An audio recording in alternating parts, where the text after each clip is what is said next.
it. I'm a real boy. My mind is a raging torrent, flooded with rivulets of thought, cascading into a waterfall of creative alternatives. I got the DT! I'm seeing gorillas, I tell you! Ah, you're crazy. It ain't got no gas in it. Hold your ears, folks. It's showtime!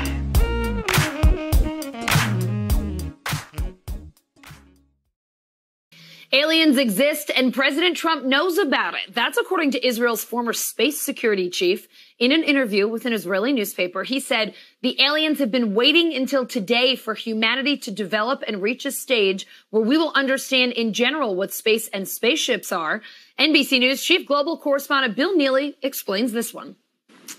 Hi, Alison. Well, this is quite a story, and it comes from the man who headed Israel's space security program for nearly 30 years. Chaim Eshed is making the extraordinary claim that the United States and Israel have been in contact with a group of aliens for years. Not immigrants, but extraterrestrials.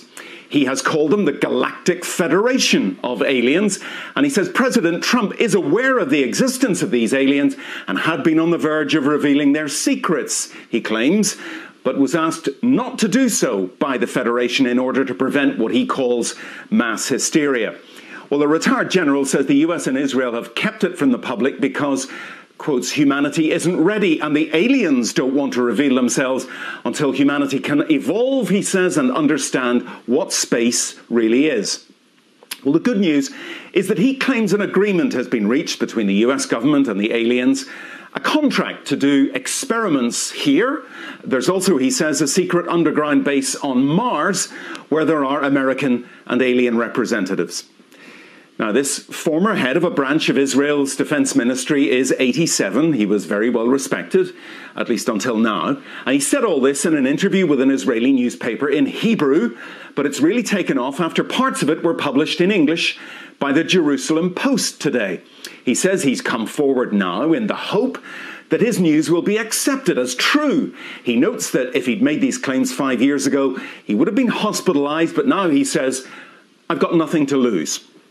Well, so far, President Trump has not tweeted about this, though remember a year ago, he did set up the Space Force as the fifth branch of the US Armed Forces. Well, we did ask the White House, the Department of Defense and Israeli officials to comment. So far, they have not responded to the NBC News request, and I wonder if they ever will. Good time to leave, because I'm going to say something horrible. Well, the main thing I want to say is perhaps human civilization is coming to an end. I said perhaps. There's nothing certain, really, in this area. That's the gist of what I'm going to talk this evening. Let me start with talking about Dr. David Jacobs, who is an abduction researcher in the United States. He made two arguments, very important arguments, in relation to alien abduction. The first one is the primary purpose of abduction is to produce hybrids, human-alien hybrids. And the second one is the primary purpose of this hybrid project is to colonize the Earth. He bases the second argument on two observations. The first one is the mass production of the second generation hybrids. Aliens produce hybrids not only between themselves and humans, but also between these alien-human hybrids and humans. My name, as I said, was Paul Hellyer. I'm a former Minister of National Defence for Canada. I served in 3 governments during a total of 23 and a half years as a Member of Parliament. Although as Minister of National Defence, I had sighting reports of UFOs. I was too busy to be concerned about them at the time because I was trying to unify the Army, Navy and Air Force into a single Canadian Defence Force. And that itself was a kind of battle to the finish. So this was not high on my agenda.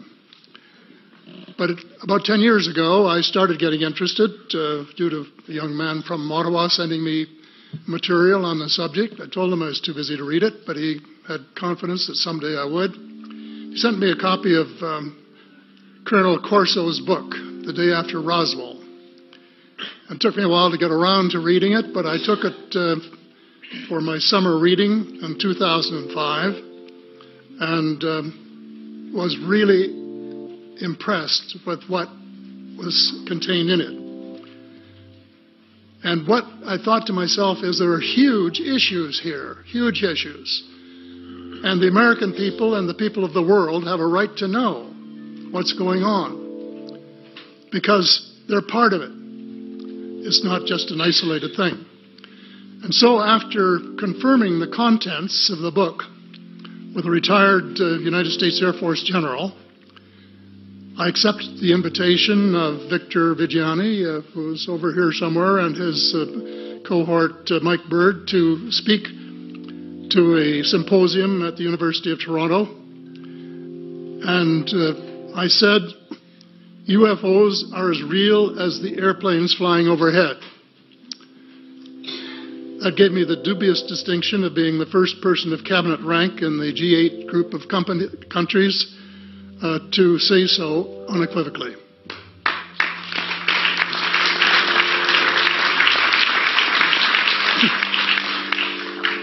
Since then, I've learned a lot from many sources, including a number of the fantastic witnesses that we have heard these last 4 days. They were so outstanding, I was just really blown away with them, the amount of information that was available. And I appreciate every single one of them.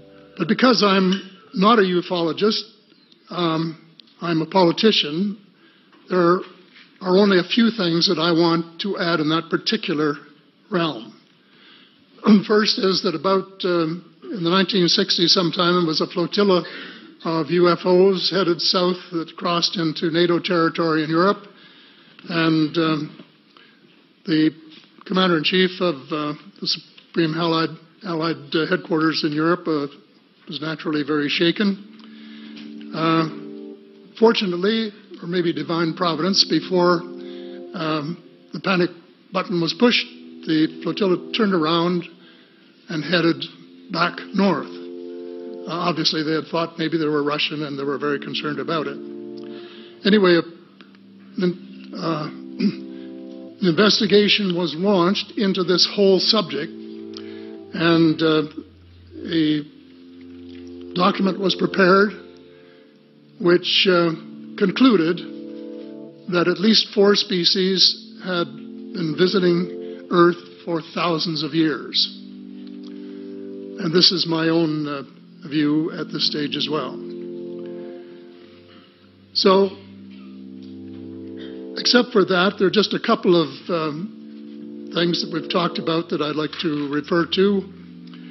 And one was that we were referring to them as they until this morning when Linda Moulton Howe, I think she was the first one, actually named 3 different species. I have brought my latest book called Light at the End of the Tunnel, A Survival Plan for the Human Species, as an aide-memoir, and I name 5 different species here. I'm aware of more now. As a matter of fact, I saw a document just a few days ago that mentioned 20. And I think you, Mr. Chairman, were interested in some of the places they might come from. And I have in here Zeta Reticuli, R-E-T-I-C-U-L-I, Reticuli, the Pleiades, Orion, Andromeda, and the Altair star systems. So I don't think we can any more refer to them as they, because they're not an amorphous mass. They are different species and consequently may have different agendas. I don't think we can say that they all have the same agenda any more than we could say that the United States, China, and Russia had the same agenda. Our real interests may be very similar, but as of now, our perceived interests are still quite far apart. One more observation before I begin what I want to say, and that is that we spent quite a bit of time talking about the 66-year-old cadavers, and I was glad to have Linda this morning finally say that there are live ETs on Earth at this present time, and at least 2 of them probably working with the United States government. I can't move. You can't move. You don't have any control over what's happening to you. No.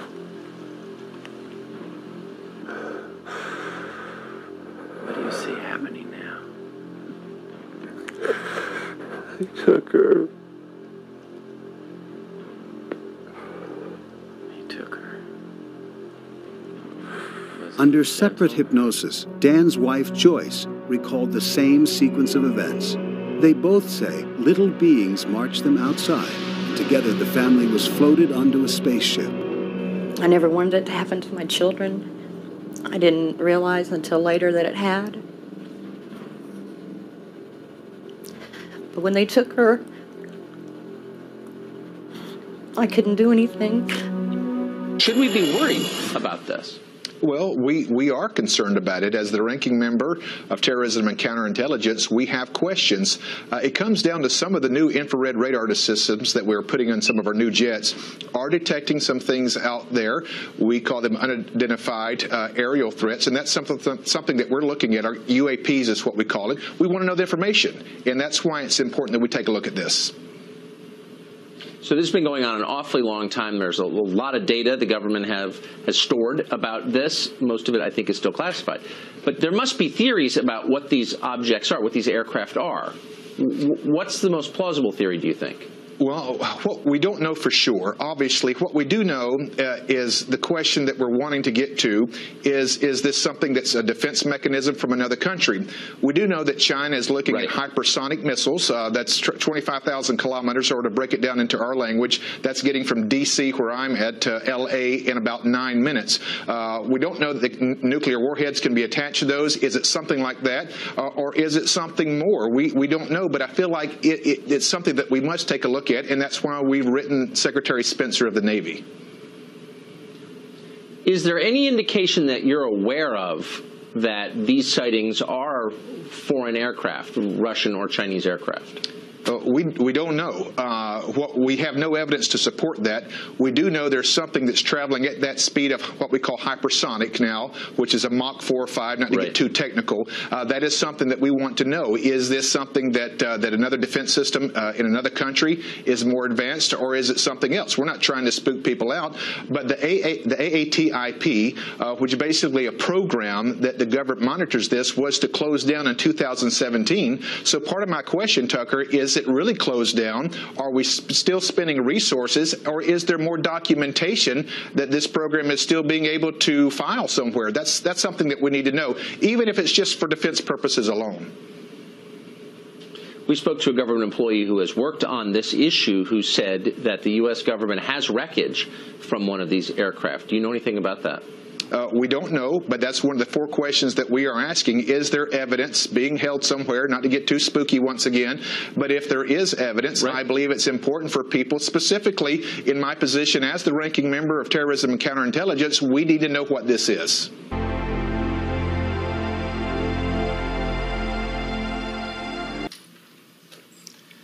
Before we start into this, I must give you a warning. Whenever I share this talk, I share this warning. It's important. The following information may change your preconceived notions of the alien abduction experience. The following is an excerpt taken directly from a transcript of Mr. D's interview. I thought I was having a satanic experience, that the devil had gotten a hold of me and had shoved a pole up my rectum and was holding me up in the air. So helpless, I couldn't do anything. I said, Jesus, Jesus, help me, or Jesus, Jesus, Jesus. When I did, there was a feeling or a sound or something that either my words that I had thought or the words that I had tried to say or whatever had hurt whatever was holding me up in the air on this pole. And I felt like it was withdrawn, and I fell. I hit the bed because it was like I was thrown back in the bed. I really can't tell, but when I did, my wife woke up and asked why I was jumping on the bed. Typical type of experience. I hear this many times, same scenarios.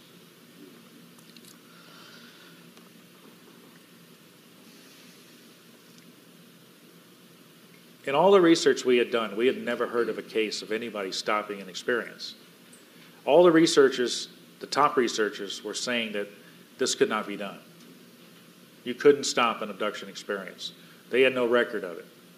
So here I am with a case where a guy says he called out in the name of Jesus and stopped an experience.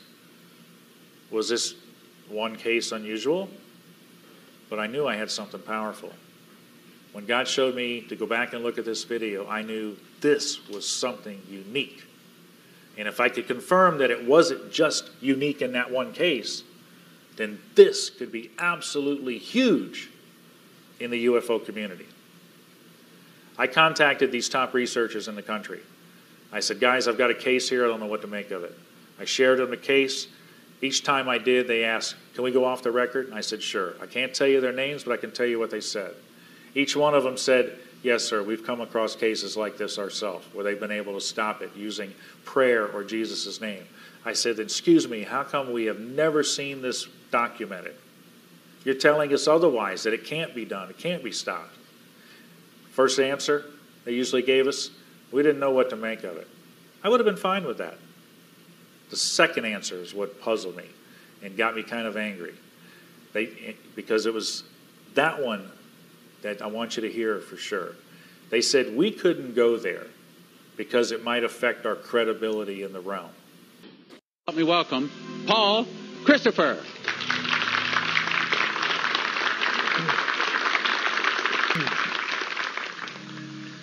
There are three primary movements involved in a satanic strategy with the sole purpose of implementing a divine plan to bring about a one world order and a new world religion, simultaneously ushering in the emergence of an Aquarian Age Christ. Now, the first of these primary movements is the occult, or the practice of the occult sciences. And the occult has been with us since God created Adam and Eve, since Lucifer and 1/3 of God's angels were cast out of heaven. And God forbids us to dabble in the occult in Deuteronomy 18, because this leads to this doorway into the demonic realm. So, now as a direct result of this occult revival, and also this contact with these supposed ETs, over the past 50 years, a new religious movement has emerged, known as the New Age movement. And an integral part of this New Age movement is the undertaking of this spiritual assignment, known as the divine plan. The spiritual reorganization of the planet. That's what they're attempting to do. Now, as we can see, in all likelihood, this extraterrestrial appearance is a costume. It's a smokescreen. But thousands of people are being deceived. Now, as Christians, we can recognize this smokescreen because the Bible tells us, beware of the wiles of the devil. Satan can disguise himself as an angel of light. And his demons can be ministers of righteousness. We know that. But a lot of people are being deceived. They're being deceived because they've been conditioned to think that these craft and these entities are benevolent or extraterrestrial. And in fact, over the years, through the contacts, they claim they will save the planet when these cataclysmic changes will come upon the earth. Many feel they will be rescued and taken to another planet. But lately, they appear to be waiting for something, for some moment in time. And we saw Whitley Strieber's book Communion hit the markets. And Strieber claimed that he was abducted by these alien creatures and bizarre things happened to him. Sinister experience. He even admits in his book that he believed these beings were demons or could have been demons. He also admitted that before writing this book, he delved into the occult. He studied Buddhism, mysticism, witchcraft.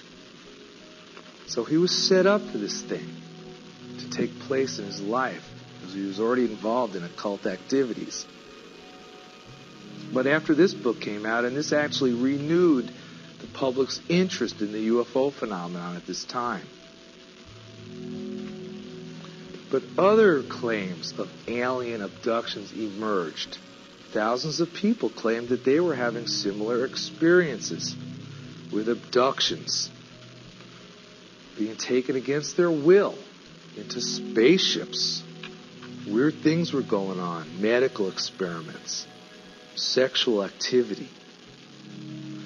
They often claimed that a light would come through their bedroom window,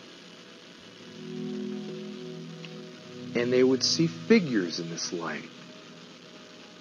And oftentimes, they claimed that they saw animals in this light. Wolves, monkeys, owls.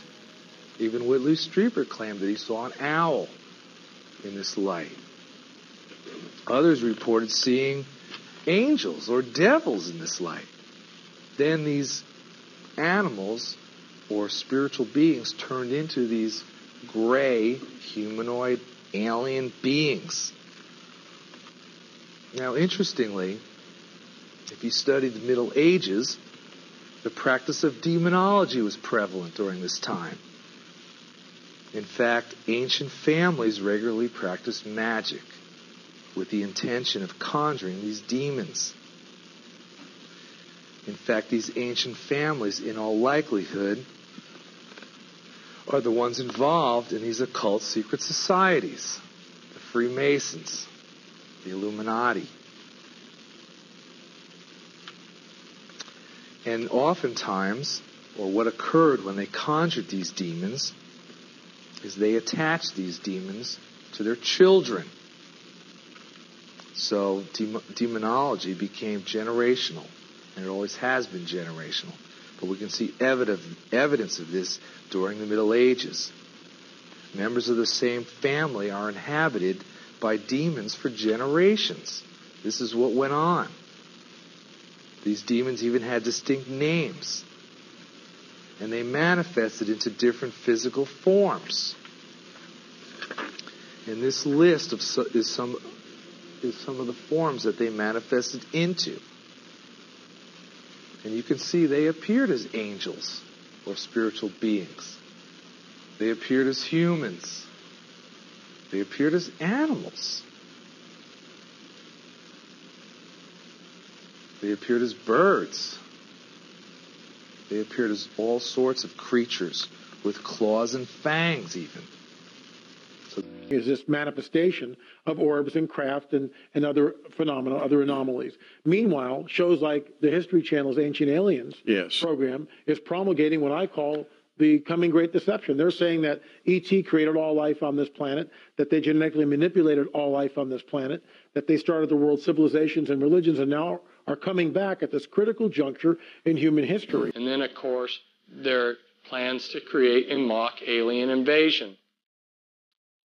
I have talked briefly on the radio for Prophecy Club about the flying saucers. Somebody very high up in the New World Order, who was brought to Christ by a close friend of mine, has talked about piloting the flying saucers. Yes, the United States government has flying saucers. He considered that the beings that were co-piloting these flying saucers were aliens. He took a second look and realized these were demons. I could go on. The bottom line is I have concluded that there are no good aliens. The aliens are demons, and we've got a mixture going on of demons and flesh and blood, and we've also got other genetic experiments. In his book, Secrets of the UFOs, ufologist Don Elkins made the following observation. I have found that some people can achieve the contact phenomenon simply by being hypnotized, and the same general message permeates over 90% of the millions of words received by thousands of people around the world. I believe that it's demonic. I think all of the evidence indicates this. Some people claim that by allowing themselves to be put into an hypnotic trance, they are acting as a channeling device, in which the extraterrestrial being speaks through them. The following is an actual sampling of those messages. We come from the Interplanetary Confederation of Solar Systems, and our purpose is to aid our brother man on the planet Earth as the New Age dawns. The teacher that was known to you as Jesus was able to use many more of the abilities than the people of this planet. Unfortunately, man upon planet Earth has misinterpreted the meaning of this man's life. He was no different from any of you. He was simply able to remember certain principles. These principles may be realized by anyone at any time. It is only necessary that you avail yourself to our contact through meditation in order to begin to re-realize that which is rightfully yours. UFO researcher John Weldon then offers this question. How credible is it to think that literally thousands of genuine extraterrestrials would fly millions of light years simply to teach New Age philosophy, deny Christianity, and support the occult? And why would the entities actually possess and inhabit people just like demons do if they were really advanced extraterrestrials? Dr. Pierre Guérin, an eminent scientist associated with the French National Council for Scientific Research, concludes that UFO behavior is more akin to magic than to physics as we know it, and that modern UFO nuts and the demons of past days are probably identical. You can literally hypnotize a person, tell them that there's a cat in their lap, they will see it, they will hear it, purr, they will pet it and feel it. It's not physically there. You tell the cat to scratch them, and bring them out of it. There are scratch marks on their cheek. A non-physical object, under the right conditions, can leave physical evidence. I think it's demonic. It's a spiritual power of some kind for which there is no physical explanation. You can't explain it with the laws of chemistry and physics as we know it. In 1969, the United States Printing Office issued a 400-page publication entitled UFOs and Related Subjects, an Annotated Bibliography. The author was the senior bibliographer for the Library of Congress, Miss Lynn E. Cateau. During her research, she read over 1,000 articles, books, and other literature. She summarizes her findings in the preface of the bibliography. A large part of the available UFO literature is closely linked with mysticism and the metaphysical. It deals with subjects like mental telepathy, automatic writing, and invisible entities, as well as phenomena like poltergeist manifestations and possession. Many of the UFO reports now being published in the popular press recount alleged incidents that are strikingly similar to demonic possession and psychic phenomenon that have long been known to theologians and parapsychologists. This document was compiled for the United States Air Force and is now in the Library of Congress. Dr. Jacques Vallée has addressed the United Nations on UFOs and was the model for Lacombe in Steven Spielberg's Close Encounters of the Third Kind. He is the author of 8 books on UFOs and has been widely recognized as the premier investigating scientist in the realm of UFO research. In his book, Messengers of Deception, Vallée says, an impressive parallel can be made between UFO occupants and the popular conception of demons. And in his book, Confrontations, he writes, the medical examinations to which abductees are said to be subjected, often accompanied by sadistic sexual manipulation, is reminiscent of the medieval tales of encounters with demons. He also made this statement, I believe that when we speak of UFO sightings as instances of space visitations, we are looking at the phenomenon on the wrong level. We are not dealing with successive waves of visitations from space. We are dealing with a control system. And he states, UFOs are the means through which man's concepts are being rearranged. They are engaging in a worldwide enterprise of subliminal seduction. Jacques Vallée, at least at that time when he wrote that book, was an agnostic. Interesting that he comes to basically the same conclusions I do as a Christian from my research. And he said about UFOs, they're real, but they're not physical. They're messengers of deception. And this was based on his research of about 20 years. They seem to be psychologically preparing, setting us up for some ultimate delusion that is too horrible even to imagine as yet. I would agree with that.